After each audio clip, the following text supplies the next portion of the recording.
So without further ado, ladies and gentlemen, bringing to the WAPJ studios this morning, it's T-Boz. Good morning, sir. Look, up in the air. It's a plane. It's a bird. No, it's T-Boz. I'm back, Torrington, to save you. To give you motivation. Remember when people used to talk like that, Jock, in the 40s? Don't worry, man. I'm here to save you. Yo. I'll help you. I don't know what happened to that kind of broadcasting, but, it's the knock on the door. We need to bring that back. Bro. Good morning, Mr. Williams, and how are you on this beautiful summer day? I was just getting ready to say, man, I was checking out some old Turner Classic movies. Yep. And that's exactly the way they used to talk. No. Yeah. Oh, hey, Buster, what are you talking about over there? Hey, yeah, and they were fast and quick on their feet. I mean, very quick. Yeah, I heard one of the guys says, "Hey, Dame, you look like a long glass of water." And don't you talk to me that way, Buster. I mean, yeah. The women spoke different too, though. They all had that monotone voice that was like, I can make you happy. We can make you happy. This is not the adult show, Jock. Let's save that for after midnight. But we will make you happy. And I am back. And, so much has happened in the last 3 weeks. And look at the gang. Jock, when you come over later, bring an extra pen. There are people here I've never met before or seen before. There he is, George by the door, has his hands full seating people, stand in the corner. Benjamin, do you have the screens with the scripture verses and the quotes behind? Okay, those screens are up so people could take notes. Good. Everything is operating. So good morning, everyone. Great to be back.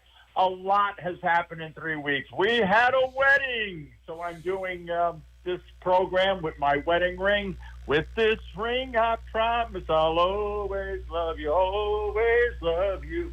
And Jock Williams was at the wedding. He did a beautiful grace and benediction. So great to have him there. We took a group picture of Jock, George by the door, Stan, myself, and Benjamin, the IT guy. So we'll be getting that up on Facebook. And it was a wonderful, wonderful wedding. I can't go into it long because we have a program to do. But those of you who are there, Lady Diana just knocked it out of the park. She looked like a movie star. And everyone says that I look good. That's because I was standing next to her. And the wedding was good, and the marriage is even better. That's the ticket, boys and girls. You could have a good wedding, but you got to have a good marriage, too. And I married the right woman, and we're really kicking it. So after the wedding, where do we go? To my 50th high school reunion in Mineola, Long Island. And she met a lot of my classmates. We had a big gang there. The two Susans who organized it did a great job. So I promised my classmates, because everybody catches up, what are you doing? And I tell them about the radio program. So I'm going to say a couple of names really quick for them, because I said I'd mention them on the air. So here we go. So we're going to start with Bob, Lisa, Joanne, Joe, Mike, Desmond. We're not going to do the whole class. Jeff, Susan and Susan, I mentioned them, the two organizers, Rose Marie, and then another Rose, another Jim, and then Mike. And you guys know we don't do last names on the program, but if you're listening today, you all promised me you would. I'm talking like the radio guys. You could hear your name on the air. So we had that. Grandson Wesson turned 1 year old on the 16th, so we celebrate that. It's been a busy month. And other than that, I think we're moving right along. So why don't we go over to Stan, the coffee man? He was in at 6:30 this morning, Jock. And Stan, what is in that beautiful coffee pot that smells so good for everybody here? Coconut Vanilla Supreme. Oh, it's beautiful the way it smells. And, Jock, when you come over, there's a big sheet cake here that says, congratulations, Tommy and Diana.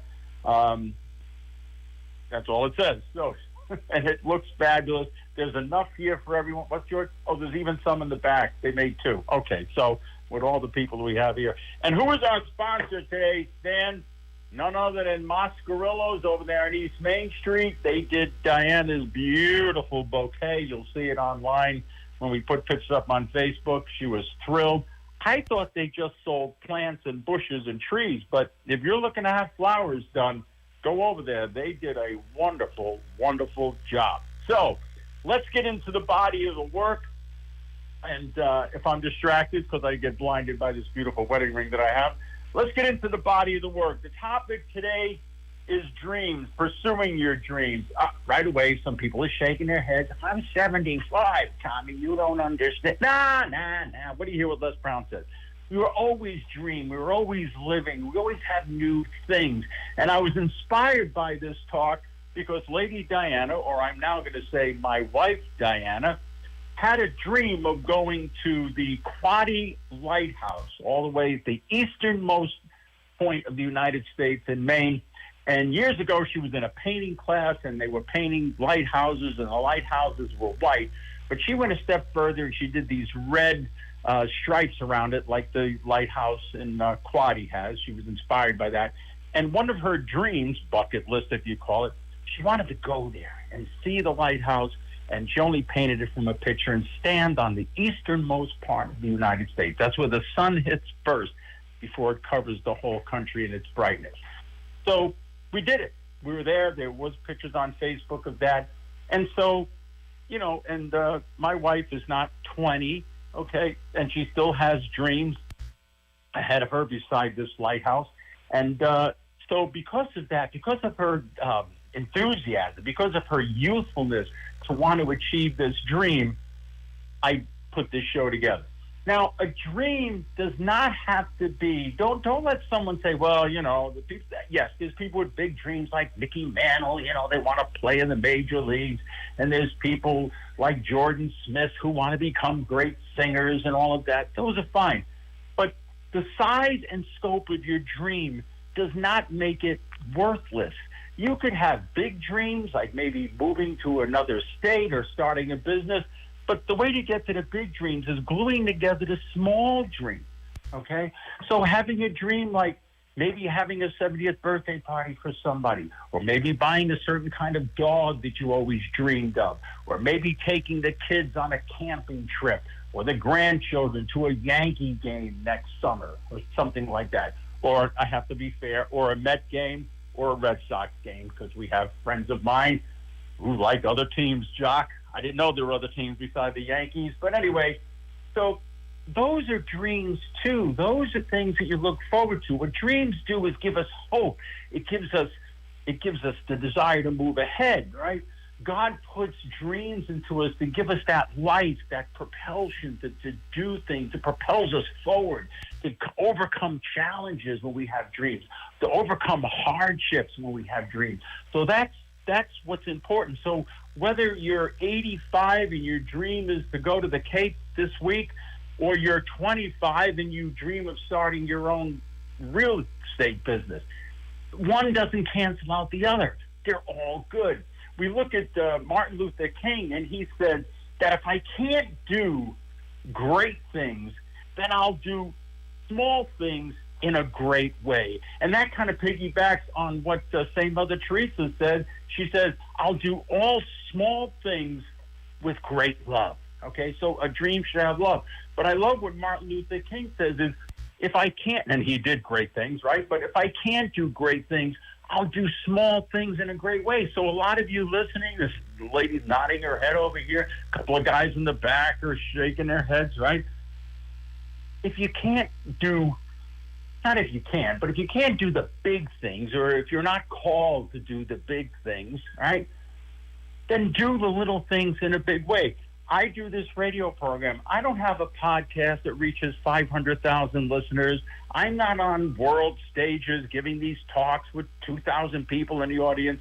But I do this community radio station program in a big way because I love it. I love the people I work with. I love the audience. And so I put my heart into it, okay? And that's really what the essence of a dream is, all right? Don't let the size and scope of it diminish what you want to do. We look at Psalm 37, verse 4, and it says, take delight in the Lord, and he will give you the desires of your heart. Boom. Now, I know not everyone listening on air is a believer. I know not everyone in the audience is a believer. That's fine. So take delight in whatever power source that you have. You know, Alcoholics Anonymous, the core of their dream, the core there is to submit to a higher authority. Now, for a Christian like myself, that would be God. But for other people, it could be the energy in the sky, whatever, okay? So everyone is welcome here. So take Psalm 37. You can take it the way you want. I take it as take delight in the Lord, and he will give you the desires of your heart. So as I love God and I praise God, the desire to want to do public speaking, the desire to want to do this program has been put within me from the beginning, right? What does Jeremiah say? I have great plans for you to prosper. It also says, I knew you when I knit you in the womb. Okay, so those desires that you have, those interests that you have, those loves that you have, were put in you at the moment of conception, at the moment of your creation. That's how special they are. They're just as important as your heart and your mind and your soul. We look at Proverbs 13, verse 12, and it says, a fulfilled desire or fulfilled dream is like a tree of life. Boom! I love that. A fulfilled desire. So some of you are living your dream, and it's a tree of life. Maybe you started a business and you're helping people buy cars or their homes, or helping them educate their kids. Or maybe you built a business that's helping the community at large. We were listening to Darcy this morning. She had a woman, Elizabeth, talking about health, talking about sugars, okay, added sugars in food.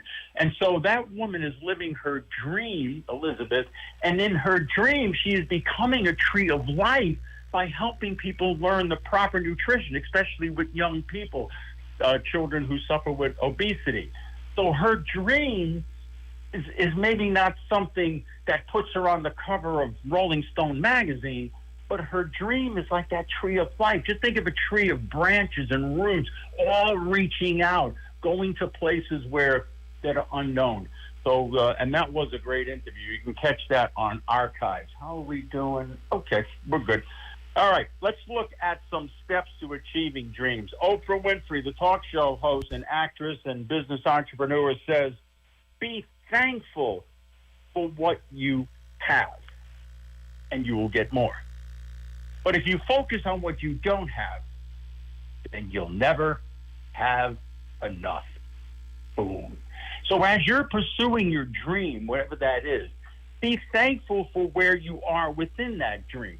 I always say this about my mother and father built a tremendous grocery store business. They retired millionaires out of that. But when my mother was dirt poor living in Pine Street, she was happy. When my mother was in Brooklyn at 561 Chauncey Street, where I was born, she was happy. When she moved out to Williston Park, Long Island, where I took my wife, Dana, she was happy. And then when she got to Huntington and then on to Rocky Hill, she was happy. So my mother didn't wait until she got all the way over here with the store and all of that, right, as they say in Long Island.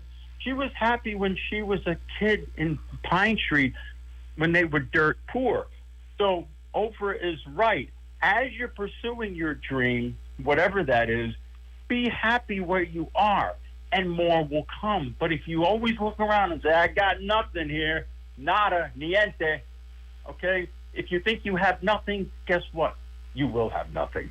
And it'll never be enough, and you'll be quelching and quelching and quelching for more. We have time for another quote. The 33rd President of the United States, Harry S. Truman, and he says, in reading the lives of great men, okay, doesn't say women, but this was written a long time ago. In reading the lives of great men, I have found that the thing that they had to overcome the most was themselves. Boom. Ourselves.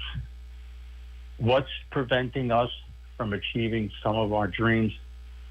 The person we're looking at in the mirror. Me, you, us, all of us. When I read books about great men, the thing that they had to overcome the most was themselves. So if there's things you still want to achieve in life, if there's things you want to do, kind of get yourself out of the way a little bit. Stop telling you, we talk about this on the show a lot, stop talking that you don't have the right gifts, or you're not tall enough, or whatever the case is, you don't have the right eye color. And instead of seeing yourself the way you do, see you the way God does, or that force that you believe in. Or if you're an atheist, the way Grandpa looked at you, okay? Because Grandpa looked at you as the diamond in the rough. God looks at you, right? We just read, when I knit you in the womb, okay? So, or whatever the forces that maybe the Native Americans would look up to, the forces of nature, whatever that is. But let that be your guiding force. Let that be your microscope as to who you are, rather than you, because most of the time you're missing the great value and the great gifts that you have. And that would be a terrible shame.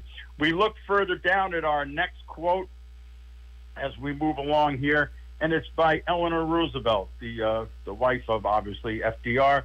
And she says, "The future belongs to those who believe in the beauty of their dreams." Wow. Imagine that. You right there, man. You in the back, sir. You 5 guys over there. I don't know why you're all sitting together. Oh, you're a club. Okay. The future, tomorrow, this afternoon, next week belongs to you, ma'am, and you, sir, and those of you who are listening on the radio, and you right there sitting down in front next to your husband. Right.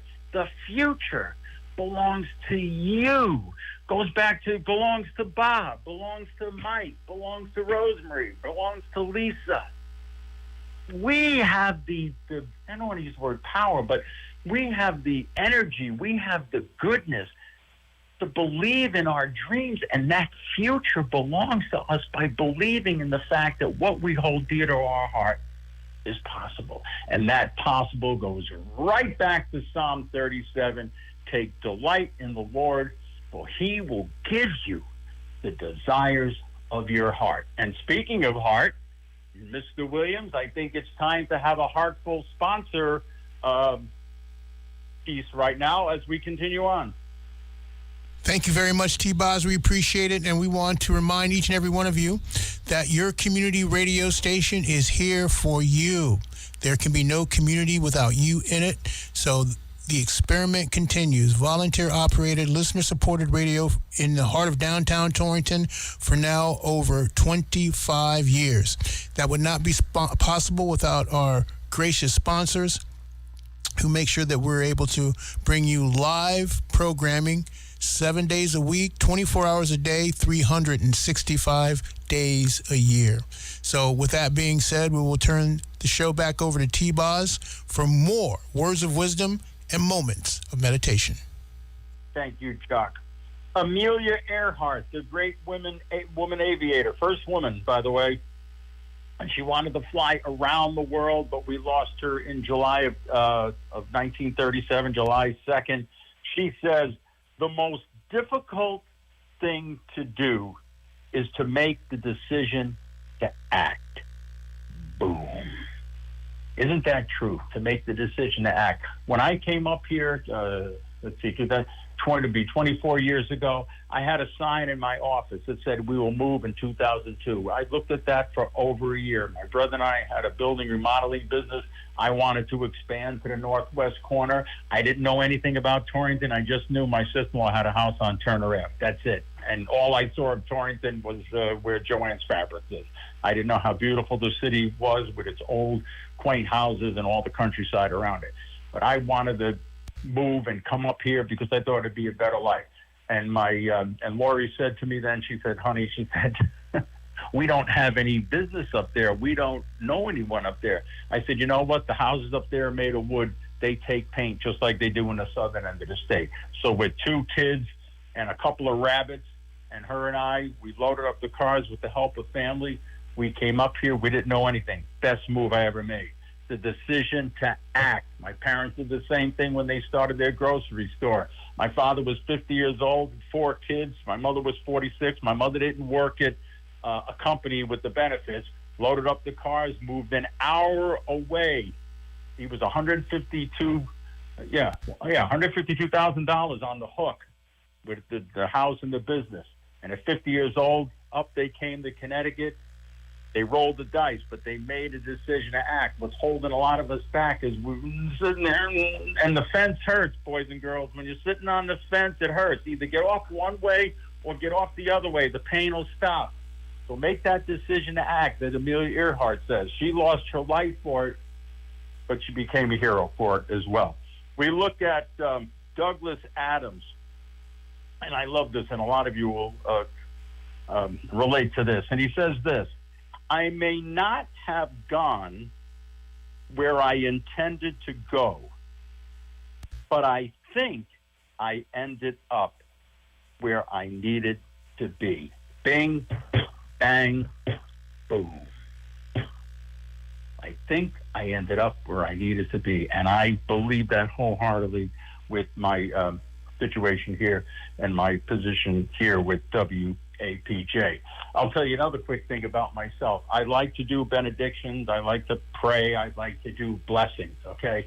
Well, actually, 8 years ago today, I started square dancing, and that dream is still alive, even though the vision has decreased, because I have that desire in my heart, because I do what Martin Luther King said, do small things in a great way, because I made a decision to act, because I don't see myself as unable, okay? And so in square dance, they have this big governing body called CASDAC, and we're going to have the convention here in Connecticut in 2027, 2028. And one of the committee members said to me a couple months ago, said, Boz, we'd like to have you do the benediction. Are you a minister or a deacon or something in the Catholic Church? I said, no. She came back to me and said, sorry, Boz, but the committee really wants someone who has a position. And it could be any church. It could be a rabbi. It didn't have to be a Catholic church, right? Fine. The day of the wedding, we're greeting our guests, right? Everyone's coming in. This woman, whose name is Kathy, comes up to me and says, Boz, I have wonderful news for you. I said, what is it?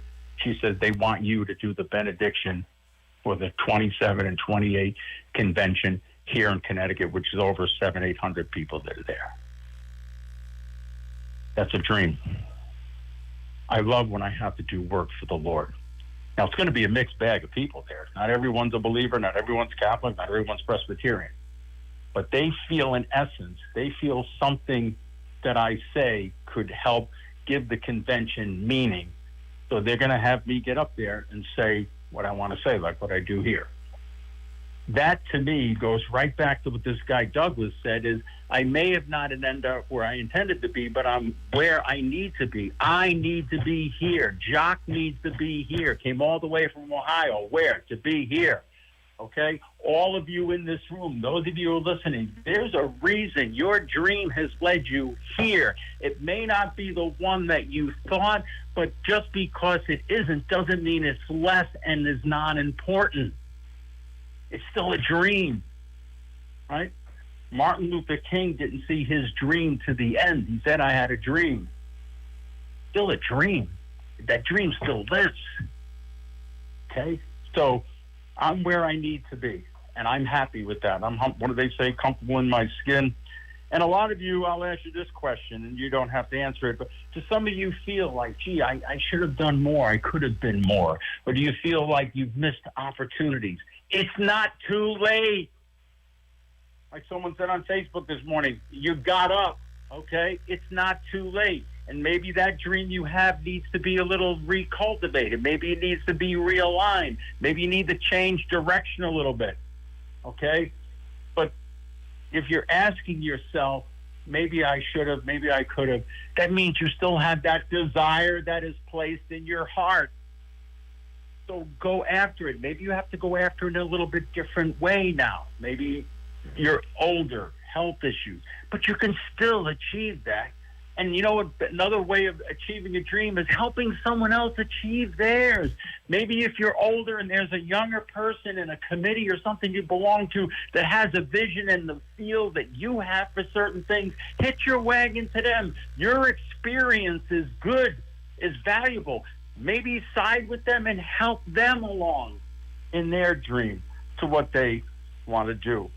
Stephen Hall says this: every 7 years, every single cell in your body, every single cell, replaces itself. You're not the same person you were 7 years ago. Don't tell me you can't do something. You've been, though you don't want to believe it, you're not the same person. Every cell in your heart, in your mind, in your skin, your hair, your arms, your legs, your muscles, every cell in the human body replaces itself in 7 years. So why can't you do something? Les Brown, the great band leader, says you're never too old to dream. So, ma'am, how old are you? I know your name. 65. You're not too old. Guy in the back, huh? 85. You're not too old. You're here. Right? Person down in front. What? I'm sorry? 70. You're not too old. And then there seems to be a bunch of other people here who don't have time. You're not too old. You're not done. You have life. You have life in front of you. Jesus says, I came to give life and give it abundantly. Here's an unknown quote. We're getting close to the end here. And it says, you can never cross the ocean unless you have the courage to lose sight of the shore. Boom. You will never cross the ocean if you don't have the courage to lose sight of the shore. I had the courage to come to Torrington. I lost sight of the shore in the southern end of the state. My parents lost the sight of the shore in Long Island and came to Connecticut. Okay? You got to lose sight of the shore. You'll never cross the ocean if you don't have the courage to lose sight of the shore. And you know what other shore you have to let go of? What we just said? You. That person that keeps telling you can't do something. That person in high school that made some mistakes. That person that had gotten married a couple of times. Married. You can't say married from Long Island any other way but married, all right? That person that had that business opportunity that didn't go so well, okay? You got to let all those shores go the way. That high school or that college diploma that you didn't get, that you didn't finish because you were dating somebody and you went to California, thought you were going to be an actor. Leave those shores behind and cross the ocean with the desire that was put in your heart. And let's see how we're doing. Okay, we're going to get close to the end. But sometimes dreams have a consequence. Some of you in this room will never face that consequence, thank God. Martin Luther King faced that consequence. John Lennon faced that consequence in his dream. John F. Kennedy, the great president. Robert F. Kennedy paid that consequence. And Charlie Kirk paid that consequence. There are going to be people that don't like your dream. There are going to be people that don't agree with your dream. But if it's something you believe in, then you go and get it, and you do it. And you go with the love and the hope. Like Martin Luther King said, do small things if you can't do big things. Some people lose their life over their dream. But John F. Kennedy has a great quote here for us dreamers, and it says, do not pray for easy times, but pray to be stronger men and women. So sometimes the dream doesn't go the way we want it. Sometimes things were tough in our life. But as John F. Kennedy, the great president, says, and he lost his life for his dream, says, don't pray for easy times. Pray to be stronger men and women, like all the people in this room, like you, ma'am, like you, sir, like Jock Williams, like Holly Pons, like Darcy, who did her interview today, the woman Elizabeth, right? For Jim, for Barbara, for Stan, George, Alicia. Pray to be stronger men. Pray to live for what you believe in. Pray that you will accomplish the things you want to with the goodness that you have inside you for the right reasons why you want to accomplish those dreams. And like I said earlier, to help others achieve those dreams as well. We're going to end with the great Robert F. Kennedy quote. And it goes like this. Some men see things and they ask why. He said, I see things and dream and say, why not? Boom. Some men see things and say, why? But Robert F. Kennedy said, but I see things and dream and say, why not? The scope of your dream, the size of your dream is irrelevant. The fact that you have a dream, whatever that is, could be personal, could be for society, could be for community, it could be the men I just mentioned. Whatever your dream is, live it. And in this country, have the ability to talk about it and share your voice, whatever that is, in a free society. So, with that, we have a wonderful song today. I am living my dream, being married to my wife, Diana, and I'm going to say that from now on. And I want to thank all of you for waiting for me to come back and having patience last week with our technical difficulty. But Jock and I have a dream to bring this show to you, and we do it, and I love doing it with him, for him, and then for WAPJ. So, Jock, why don't you spin the vinyl, and by the grace of God, I'll be back next week, and we'll come up with another topic, and we'll go from there. All right, everyone. Bye-bye.